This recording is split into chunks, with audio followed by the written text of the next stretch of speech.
নারী ও শিশু নির্যাতন দমন আইনের সংশোধনী উপদেষ্টা পরিষদে পাস। বিয়ের কথা বলে ধর্ষণের সাজা সর্বোচ্চ 7 বছর। এখানে বলাৎকারের একটা নতুন সংজ্ঞা দেওয়া হয়েছে। আর একটা বিষয় হচ্ছে যে বিয়ের প্রলোভন দেখিয়ে যে রেপ কেসগুলো সর্বোচ্চ শাস্তি 7 বছর করা হয়েছে। জুলাই আন্দোলনে শহীদের মেয়েকে সংঘবদ্ধ ধর্ষণের ঘটনায় উত্তাল পটুয়াখালী। 24 ঘন্টায় পলাতক আসামিকে গ্রেফতার ও দ্রুত বিচার দাবি নাহিদ ইসলামের। প্রাথমিকভাবে আমরা 24 ঘন্টা দেখব যে 24 ঘন্টার মধ্যে আসামি গ্রেফতার হচ্ছে কিনা এবং মামলার কার্যক্রম এবং বিচারের কার্যক্রমটা দ্রুত বিষয়ে আগাচ্ছে কিনা। যদি সেটা না হয় তাহলে আমরা আমাদের মতো রাজপথে এই বিষয়ে প্রতিবাদ জানাব। দেখছিলেন প্রধান শিরোনাম। সন্ধ্যার সময় সঙ্গে আছি আমি গোলাম রাব্বি এবং আমি মার্জিয়া শ্রেয়া। এবার অন্যান্য শীর্ষ সংবাদ। 3রা এপ্রিলও সরকারি ছুটি। এবার ঈদুল ফিতরে অফিস আদালত বন্ধ টানা 9 দিন। শেষ হলো ঈদযাত্রায় আগাম টিকিট বিক্রি। কালোবাজারির অভিযোগ। দলগুলোর ঐক্য না হলে সংস্কার করবে নির্বাচিত সরকার বলছে বিএনপি। সংখ্যানুপাতিক পদ্ধতিতে ভোট দাবি জামায়াতের। এলডিপির সঙ্গে ঐকমত্য কমিশনের বৈঠক। ঘুষের মামলায় খালাস তারেক রহমান। বিচারিক আদালতে আর মামলা না থাকায় দেশে ফিরতে বাধা নেই জানালেন আইনজীবী। দ্রুতই ফেরার ইঙ্গিত বিএনপি নেতার। দুদকের জালে এবার জিএম কাদের। মনোনয়ন বাণিজ্য অর্থ আত্মসাতের অভিযোগ। ডাব্লিউএইচওতে মিথ্যা তথ্য দিয়ে চাকরি ও সূচনা ফাউন্ডেশন অর্থ আত্মসাতে পুতুলের বিরুদ্ধে মামলা।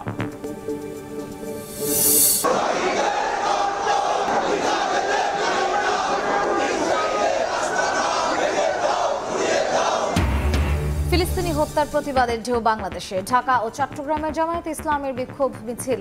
ইসরায়েলি পণ্য বয়কটের ডাক। মৃত্যু হয়েছে বিশ্ব বিবেকের বললেন আমির।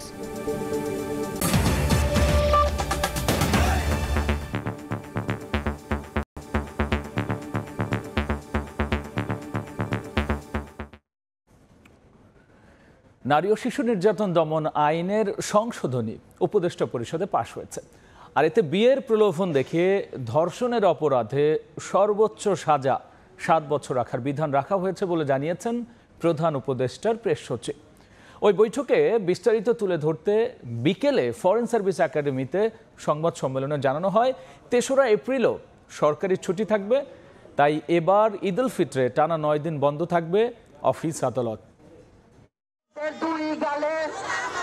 সম্প্রতি মাগুরায় শিশু ধর্ষণ হত্যা সহ কয়েকটি নারী নির্যাতনের ঘটনায় দেশ জুড়ে দেখা দেয় তীব্র প্রতিক্রিয়া। ধর্ষকের সর্বোচ্চ সাজার দাবিতে হয় বিক্ষোভ সমাবেশ। নারী ও শিশু সুরক্ষায় দাবি ওঠে আইন সংশোধনের। এমন প্রেক্ষাপটে প্রধান উপদেষ্টার কার্যালয়ে অনুষ্ঠিত হয় উপদেষ্টা পরিষদের বৈঠক। প্রধান উপদেষ্টা ডক্টর মোহাম্মদ ইউনূসের নেতৃত্বে বেশ কিছু গুরুত্বপূর্ণ সিদ্ধান্ত গৃহীত হয় বৃহস্পতিবারের বৈঠকে।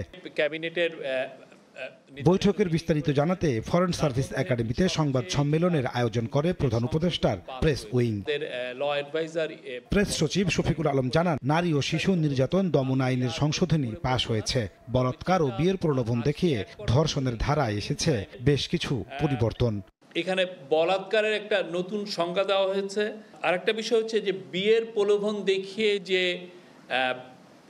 রেপ কেসগুলো সেই জায়গাটাও নতুন করে অনেকগুলো মেজার নেওয়া হয়েছে এবং সেক্ষেত্রে এইটাকে আগের ল থেকে একটু নতুন একটা সেকশন নিয়ে এসে সেই লটাকে সর্বোচ্চ শাস্তি 7 বছর করা হয়েছে।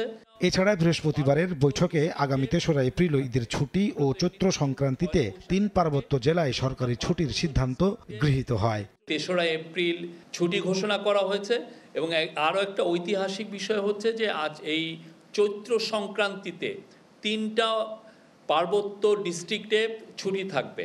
প্রধান উপদেষ্টার আসন্ন চীন সফরকে ঐতিহাসিক আখ্যা দিয়ে প্রেস সচিব বলেন, বেইজিং সফরে বাংলাদেশের স্বাস্থ্য সেবা খাত গুরুত্ব পাবে। তার মধ্যে সবচেয়ে যেটা নাজমুস সালেহী, সময় সংবাদ, ঢাকা।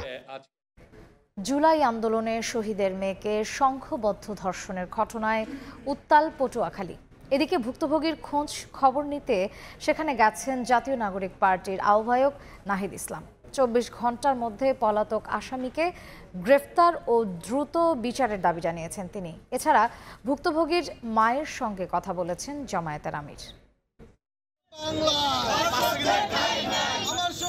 জুলাই আন্দোলনে শহীদ বাবার মেয়েকে সংঘবদ্ধ ধর্ষণের প্রতিবাদে উত্তাল পটুয়াখালী। ধর্ষকদের বিচারের দাবিতে সড়কে শিক্ষার্থীদের বিক্ষোভ। জুলাই আন্দোলনে রাজধানীর মোহাম্মদপুরে পুলিশের গুলিতে শহীদ বাবার কবর জিয়ারত শেষে 18 মার্চ সন্ধ্যায় পটুয়াখালীর দুমকিতে নানা বাড়ি যাচ্ছিলেন 17 বছরের মেয়ে। রাস্তায় একাপে জোরপূর্বক পাশের একটি বাগানে নিয়ে ধর্ষণ করে সাকিব মুন্সি ও শিফাত মুন্সি। পরে তাকে উদ্ধার করে পটুয়াখালী মেডিকেল কলেজ হাসপাতালে ভর্তি করা হয়। এ ঘটনায় সাকিব মুন্সিকে পুলিশ গ্রেপ্তার করলেও এখনও পলাতক শিফাত মুন্সি। আমার স্বামী দেশের জন্য প্রাণ দিয়েছে, তার প্রতিদান কি এই পাবো? আমি আমার মেয়ের ক্ষতি করছে, আমি তাদের শাস্তিমূলক বিচার চাই, তাদের ফাঁসি চাই। এদিকে বৃহস্পতিবার সকালে ভুক্তভোগীর খোঁজ খবর নিতে পটুয়াখালী সদর হাসপাতালে যান জাতীয় নাগরিক পার্টির আহ্বায়ক নাহিদ ইসলাম। এ সময় 24 ঘন্টার মধ্যে পলাতক আসামিকে গ্রেপ্তার ও দ্রুত বিচারের দাবি জানানো হয়। প্রাথমিকভাবে আমরা 24 ঘন্টা দেখব যে 24 ঘন্টার মধ্যে আসামি গ্রেফতার হচ্ছে কিনা এবং মামলার কার্যক্রম এবং বিচারের কার্যক্রমটা দ্রুত বিষয়ে আগাচ্ছে কিনা। যদি সেটা না হয় তাহলে আমরা আমাদের মতো রাজপথে এই বিষয়ে প্রতিবাদ জানাই। এ ঘটনায় সংবাদ সম্মেলন করে বিএনপির কেন্দ্রীয় নির্বাহী কমিটির সদস্য হাসান মামুন বলেন, অপরাধী যে দলেরই হোক দ্রুত সময়ের মধ্যে বিচার করতে হবে। শিকদার জাবির হোসেন, সময় সংবাদ, পটুয়াখালী। কমিটির সদস্য আমির খসরু মাহমুদ চৌধুরী বলেছেন, ডিসেম্বরের মধ্যে নির্বাচন হলে গণতন্ত্র ঠিক পথে থাকবে। সংস্কারের ক্ষেত্রে রাজনৈতিক দলগুলো ঐকমত্যে পৌঁছাতে না পারলে নির্বাচিত সরকার তা বাস্তবায়ন করবে। গুলশানে ইউরোপীয় ইউনিয়নের রাষ্ট্রদূত মাইকেল মিলারের সঙ্গে বৈঠক শেষে একথা বলেছেন তিনি। এদিকে জাতীয় নির্বাচন আর সংস্কার নিয়ে সমর্থন পুনর্ব্যক্ত করেছেন মিলার। রাজনৈতিক দলগুলোর সঙ্গে ধারাবাহিক বৈঠক করছে ইউরোপীয় ইউনিয়ন। বৃহস্পতিবার সকালে বিএনপি নেতাদের সঙ্গে বৈঠক করলেন রাষ্ট্রদূত মাইকেল মিলার। রাজধানীর গুলশানে বিএনপি চেয়ারপারসনের কার্যালয়ে প্রায় ঘণ্টা ব্যাপী চলা বৈঠকে দলের মহাসচিব মির্জা ফখরুল ইসলাম আলমগীরের নেতৃত্বে স্থায়ী কমিটির সদস্য ও আন্তর্জাতিক বিষয়ক কমিটির সদস্য আমির খসরু মাহমুদ চৌধুরী এবং শামা ওবায়েদ অংশ নেন। পরে ব্রিফিংয়ে আমির খসরু বলেন, বাংলাদেশের জাতীয় নির্বাচনের প্রক্রিয়া এবং সংস্কারকে ঘিরে ইইউ সহযোগিতার আগ্রহ দেখিয়ে ঢাকার প্রতি সমর্থন পুনর্ব্যক্ত করেছে। ডিসেম্বরের মধ্যে নির্বাচন হলে আমরা সঠিক পথে থাকবো। গণতান্ত্রিক অর্ডারটা ফিরিয়ে আনা খুবই গুরুত্বপূর্ণ। ভোটের পরিপ্রেক্ষিতে যে সংসদ হবে, জনগণ যে ম্যান্ডেট দেবে, সেই সংসদ সেই সংস্কারগুলো বাস্তবায়ন করবে। ইলেকট্রাল প্রসেস থেকে শুরু করে প্রতিষ্ঠানগুলো যেগুলো ভেঙে পড়েছে তাদের সমর্থন, ক্যাপাসিটি বিল্ডিংয়ের জন্য তারা এগিয়ে আসতে রাজি আছে। একই দিনে জাতীয় প্রেস ক্লাবে আলোচনায় অংশ নেন বিএনপি চেয়ারপারসনের উপদেষ্টা জয়নুল আবদিন ফারুক। নির্বাচন ঘিরে ষড়যন্ত্র বানচালের আহ্বান জানিয়ে তিনি বলেন, যারা সরকারকে নিরাশ করতে চায় তাদের ব্যাপারে সতর্ক থাকতে হবে অন্তর্বর্তী সরকারকে। বর্তমানে যে ষড়যন্ত্র চলছে নির্বাচনকে নিয়ে, সেই নির্বাচনের ষড়যন্ত্রকে বানচাল করতে হলে বন্ধুত্বকে আরো জোরদার করতে হবে। নিরাশ হওয়ার পরিকল্পনা আপনাদের আশেপাশে কিছু লোক করছে, এদেরকে সতর্ক করে দেন, নবায়ন করে দেন। নির্বাচনের মাধ্যমে জনগণের প্রতিনিধিত্বশীল সরকার এলে দেশের সার্বিক অবস্থার উন্নতি হবে বলে আশা বিএনপি নেতাদের। শাতিলা শারমিন, সময় সংবাদ, ঢাকা।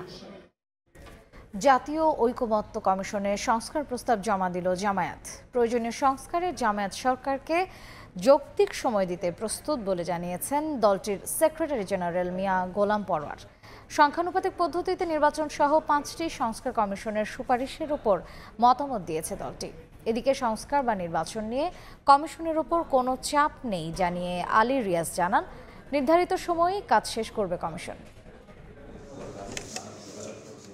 সংস্কার বিষয়ে জাতীয় ঐকমত্য কমিশনে প্রস্তাবনা জমা দিল জামায়াতে ইসলামী। বৃহস্পতিবার সকালে দলটির সেক্রেটারি জেনারেল মিয়া গোলাম পরোয়ারের নেতৃত্বে সংসদ ভবনে কমিশন কার্যালয়ে আসেন প্রতিনিধিরা। লিখিত প্রস্তাবনা তুলে দেন কমিশনের সহসভাপতি আলী রিয়াজের হাতে। পরে জামায়াতের সেক্রেটারি জেনারেল বলেন, সংখ্যানুপাতিক পদ্ধতিতে নির্বাচন, রাষ্ট্রপতি প্রধানমন্ত্রীর ক্ষমতার ভারসাম্য আনা সহ 5টি সংস্কার কমিশনের সুপারিশের উপর মতামত দিয়েছেন তারা। এই নির্বাচনটা হতে হবে প্রপোর্শনাল রিপ্রেজেন্টেশন, পিআর পদ্ধতি, সংখ্যানুপাতিক পদ্ধতিতে, যেটা আধুনিক গণতান্ত্রিক বিশ্বের প্রায় 60টিরও বেশি সংখ্যক দেশে এটা কার্যকর আছে। আমরা কিন্তু নির্বাচনের দিন, মাস, বছর, ঘন্টা কিন্তু কখনো আমরা বেঁধে দিইনি। আমাদের কাছে সময়ের চেয়ে মোর ইম্পর্ট্যান্ট হচ্ছে ইলেকশনটা নিরপেক্ষ হবে কিনা। এ সময় জাতীয় ঐকমত্য কমিশনের সহসভাপতি আলী রিয়াজ বলেন, রাজনৈতিক দলগুলোর মধ্যে সংস্কারের ব্যাপারে কোনো সংশয় নেই। রাজনৈতিক দলগুলো চান যে এখনকার যে পরিস্থিতি সেটা থেকে অতিক্রম করার, সেটা থেকে বেরিয়ে আসার পথ হচ্ছে সংস্কার। তাদের দিক থেকে কোনোভাবেই কখনোই অসহযোগিতার তো প্রশ্নই ওঠে না, তারা সর্বাত্মক সহযোগিতা করেছে। আগামী সপ্তাহে বিএনপি আর ঈদের পর এনসিপি সহ অন্যান্য রাজনৈতিক দল প্রস্তাবনা দেবে বলেও জানান আলী রিয়াজ। হাসান ওয়ালি, সময় সংবাদ, ঢাকা। সঙ্গে বৈঠকের মধ্য দিয়ে শুরু হলো রাজনৈতিক দলগুলোর সঙ্গে জাতীয় ঐকমত্য কমিশনের সংলাপ। বিকেলে জাতীয় সংসদ ভবনে কমিশনের সঙ্গে বৈঠকে বসে দলটির ৮ সদস্যের প্রতিনিধি দল। বৈঠক শেষে এলডিপির প্রধান অবসরপ্রাপ্ত কর্নেল অলি আহমেদ জানিয়েছেন, ঐকমত্য কমিশনের দেয়া ১৬৬ সংস্কার প্রস্তাবের মধ্যে ১২০টিতে একমত পোষণ করেছে তাঁর দল। মনোনয়ন, বাণিজ্য ও দলীয় ফান্ডের টাকা আত্মসাতের অভিযোগে এবার দুদকের জালে ফাঁসলেন জাতীয় পার্টির চেয়ারম্যান জিএম কাদের। গোয়েন্দা অনুসন্ধানে দেশে বিদেশে অঢেল সম্পদের তথ্য মেলায় জাপা প্রধানের সম্পদের ফিরিস্তি খুঁজবে সংস্থাটি। রাজনীতির মাঠে আলোচিত নাম গোলাম মোহাম্মদ কাদের বা জিএম কাদের। ভাই হুসাইন মোহাম্মদ এরশাদের মৃত্যুর পর জাতীয় পার্টির হাল ধরেন তিনি। গণ অভ্যুত্থানের মুখে পালানো শেখ হাসিনার সংসদে বিরোধী দলীয় নেতা ছিলেন জিএম কাদের। কত অমায়িক, ভদ্র এবং কত আন্তরিক ছিলেন। দুদকের গোয়েন্দা অনুসন্ধানে উঠে এসেছে ২০১৮ সালে জাতীয় নির্বাচনে সংরক্ষিত নারী আসনের জন্য ১৮ কোটি টাকার ঘুষ নেন। পদ বাণিজ্য করতে ৩০১ সদস্য বিশিষ্ট কমিটিকে দ্বিগুণ করে হাতিয়ে নেন কোটি কোটি টাকা। এসব অবৈধ অর্থ সিঙ্গাপুর, লন্ডন ও সিডনিতে পাচারের তথ্য দুদকের হাতে। এমন তথ্যের ভিত্তিতে প্রকাশ্য অনুসন্ধানে নেমেছে দুদক। দলীয় মনোনয়ন, বাণিজ্য, পদ বাণিজ্য, বিদেশে অর্থ পাচার সহ জ্ঞাত আয়ের উৎস বহির্ভূত সম্পদ অর্জনের অভিযোগে তার বিরুদ্ধে অনুসন্ধানের সিদ্ধান্ত গৃহীত হয়েছে। এদিন আওয়ামী লীগের জ্যেষ্ঠ নেতা ও ১৪ দলের সমন্বয়ক আমির হোসেন আমু, তার মেয়ে ও শালিকার বিরুদ্ধে ৩ মামলা করেছে দুদক। মামলায় প্রায় ৪০ কোটি টাকার অবৈধ সম্পদ ও প্রায় ১৫০ কোটি টাকার সন্দেহজনক লেনদেনের অভিযোগ আনা হয়েছে। সন্দেহজনক লেনদেন করে উক্ত টাকা জ্ঞাতসারে হস্তান্তর, স্থানান্তর এবং রূপান্তর করার অপরাধ অনুসন্ধানকালে প্রমাণিত হয়েছে। এ কারণে তার বিরুদ্ধে দুর্নীতি দমন কমিশন আইন ২০০৪ সংশ্লিষ্ট ধারায় একটি মামলা রুজুর সিদ্ধান্ত গৃহীত হয়েছে। এদিকে বিশ্ব স্বাস্থ্য সংস্থায় মিথ্যা তথ্য দিয়ে চাকরি নেওয়া এবং সূচনা ফাউন্ডেশনের নামে ৩৩ কোটি টাকা আত্মসাতের অভিযোগে সাইমা ওয়াজেদ পুতুলের বিরুদ্ধে ২ মামলা করেছে দুদক।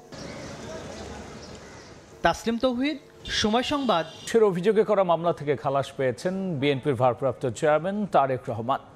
বিচারিক আদালতে আর কোনো মামলা না থাকায় দেশে ফিরে তারেক রহমানের রাজনীতি করতে কোনো বাধা নেই বলে জানিয়েছেন আইনজীবী।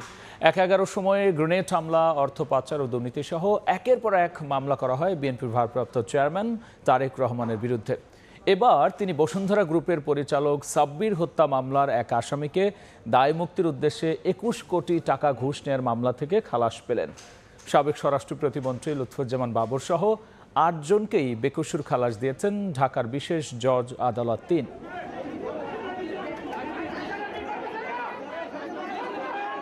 গাজা ইসরায়েলের নৃশংস হামলার প্রতিবাদে বিক্ষোভ মিছিল করেছে জামায়াতে ইসলামী। কেন্দ্রীয় কর্মসূচির অংশ হিসেবে বৃহস্পতিবার দুপুরে রাজধানী পল্টনে বিক্ষোভ সমাবেশ করে দলটি। সমাবেশ থেকে গণহত্যার দায়ে, ইসরায়েল রাষ্ট্রের নিষিদ্ধ মানবতা বিরোধী অপরাধের দায়ে আন্তর্জাতিক আইনে নেতানিয়াহুর বিচার দাবি জানান জামায়াত নেতারা। দুর্বার আন্দোলনের হুঁশিয়ারি উচ্চারণ করে মুসলিম সম্প্রদায়কে ইসরায়েলি পণ্য বয়কটের আহ্বান জানান বক্তারা।